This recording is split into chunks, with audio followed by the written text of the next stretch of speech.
J'espère que vous allez bien. On va commencer la vidéo du jour avec une petite question. Est-ce qu'il vous est déjà arrivé d'ouvrir un paquet de chips ou de cacahuètes, de vous dire que vous allez en goûter un tout petit peu et de vous retrouver à finir tout le paquet sans pouvoir vous contrôler, un peu comme ça?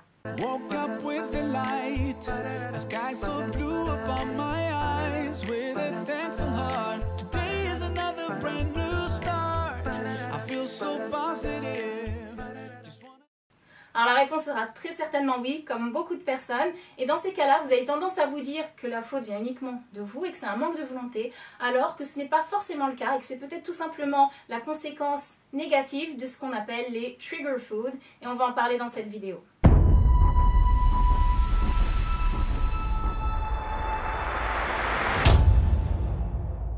Alors qu'est-ce que les trigger foods? Ce sont des aliments qui, à partir du moment où vous commencez à en consommer, vont vous faire perdre le contrôle. Peu importe que vous soyez sevré du sucre ou non, peu importe votre état émotionnel, peu importe que vous ayez une alimentation saine depuis de nombreuses années, toute l'année, et bien à partir du moment où vous commencez à goûter à ces aliments ou simplement à partir du moment où vous sentez leur odeur, ils vont vous faire perdre le contrôle, vous donner envie d'en manger encore plus et puis de manger d'autres aliments qui seront aussi néfastes pour votre santé. Comment ça marche? Eh bien du fait de leur composition, ils vont générer un certain nombre de réactions dans votre corps. Tout d'abord, ils vont déclencher les mécanismes de demande de récompense dans votre cerveau. Ensuite, ils vont générer une réponse insulinique exagérée.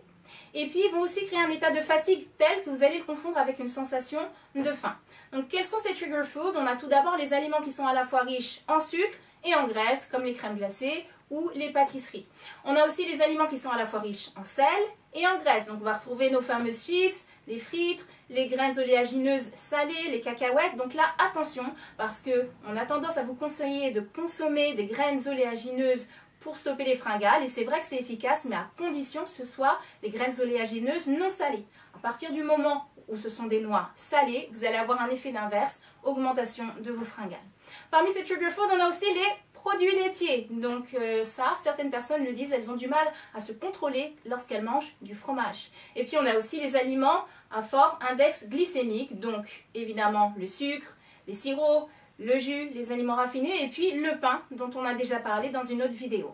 Enfin, dans ces trigger foods, vous allez aussi retrouver les édulcorants artificiels. Donc là, attention, parce que très souvent, quand on a envie d'améliorer son alimentation et puis de se sevrer du sucre, on se dit, eh ben tiens, je vais les remplacer par des édulcorants artificiels alors qu'ils ne font qu'accentuer le problème, vous donner encore plus d'envie de sucrer et augmenter vos fringales.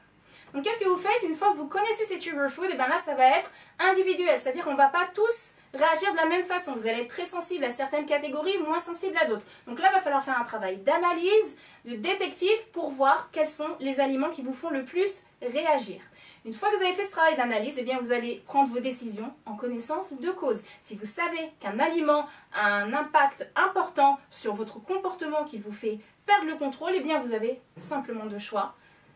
Ne pas en goûter, ne pas commencer à en manger pour garder le contrôle, ou bien vous dire j'ai envie d'en manger mais je connais les conséquences et après à vous d'assumer par la suite.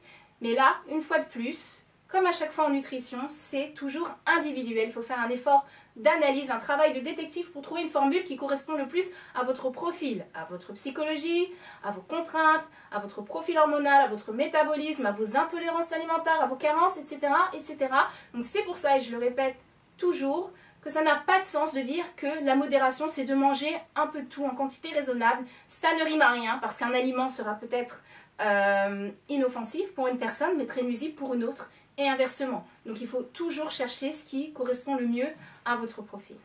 Voilà, donc ces trigger foods, j'espère qu'ils vous auront aidé à comprendre pourquoi parfois vous perdez le contrôle et que vous savez mieux maintenant comment il faut vous comporter.